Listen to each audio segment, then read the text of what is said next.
Previously on the diary.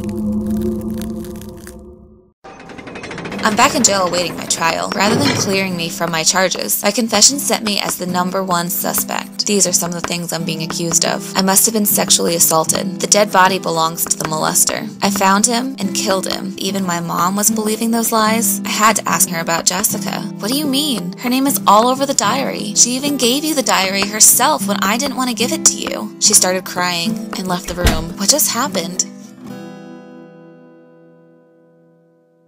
The following takes place on October 4th, 2012. Dearest Diary, it's trial day. The judge looks old, also like a pervy. I don't trust him. I felt like he was undressing me with his eyes the whole time. The jury looks okay, random, not too nerdy, not too hillbilly-ish, just the right amount of intellectual diversity. The witnesses all said things that I don't understand. Their claims make no sense to me. Did somebody pay them off? They're all conspiring against me. Why? Who put them up to this? Jessica? They're lying and blaming me for everything. But how can my mom be in on it?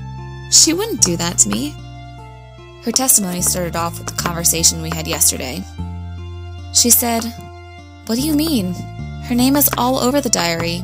She even gave you the diary herself when I didn't want to give it to you." That's when I knew. Jessica didn't give me the diary. I got up and interrupted her. Of course she did!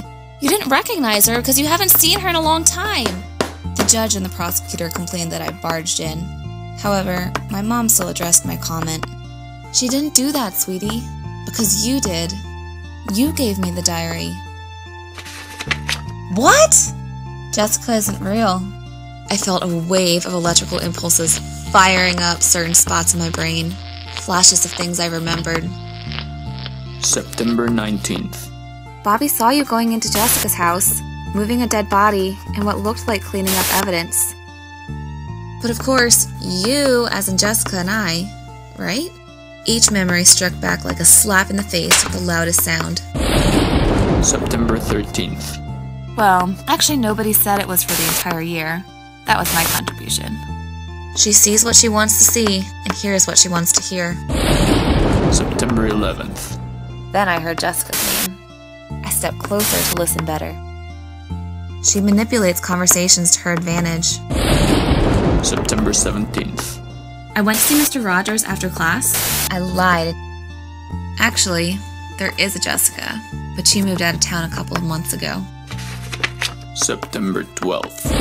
So I got into the principal's office and looked for Jessica's records. No sign of her coming into his office at all since the beginning of the school year. Her house has been abandoned ever since. September 18th. I knocked on Jessica's door and it just opened by itself, so I came in. The place was a mess. No one has seen her since she left. September 19th. Ugh. And he acted so obliviously at school today. September 21st. I guess I can be nice to Bobby again. At least he came through for me on this. It's okay if he wants to pretend it didn't happen. My daughter is sick. She has a mental problem due to a traumatic event of which we didn't know. September 28th. Honestly, I thought that the first one to ask me for it would be my boyfriend, referring to you-know-what. Maybe in a few more years. She doesn't tell anyone, but we see signs of it all over her diary. September 19th. I'm still giving my mom the silent treatment for raping you. Yeah, that's how violated my privacy feels right now. September 23rd. Because no matter how far away from her troubles I tried to take her, she still had to let out some of the things she's been holding back for so long. She was sexually abused by a man that is now dead. September 24th. Let's face it, you are not a vault.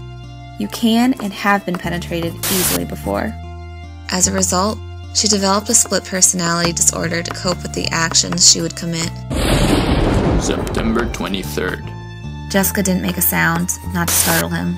She just ran and tackled the gun out of his mouth. To fight her battles for her. September 23rd. He yelled and jolted, trying to fight her off, trying to get the gun back. September 20th. She pressed a pillow against his face.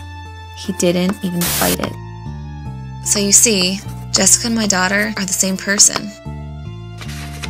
September 10th. Then he threw his burger like a baseball. But why did it have to be me? Then Jessica got up from across the room, walked up to Bobby with a smile, and kicked him in the nuts. September 24th. I ran to my room looking for answers. Jessica wasn't there. I checked the bathroom. There she was, silent, staring at herself in the mirror. I could tell she knew I was looking at her. September 21st. I'm sure she can stay here for some days and my mom won't notice. September 6th. I called her name out loud twice, but she was already too far away to hear me. Or was she? Eventually, she developed an infatuation for this alter ego out of gratitude and admiration. September 21st. Look at her. She's so pretty. What a hard life she's had. September 5th. Now that I'm seeing Jessica all the time, September 4th. I bumped into Jessica today, and I couldn't believe how gorgeous she looked. September 6th. What a hypnotizing glide she has. September 4th. Dear Diary, sometimes I think I should just marry myself. I can't breathe. I can't. September 12th. I found out that Jessica has been sent to a juvie boot camp thing. After all that work I did, I guess her acting out finally caught up with her. She is so badass.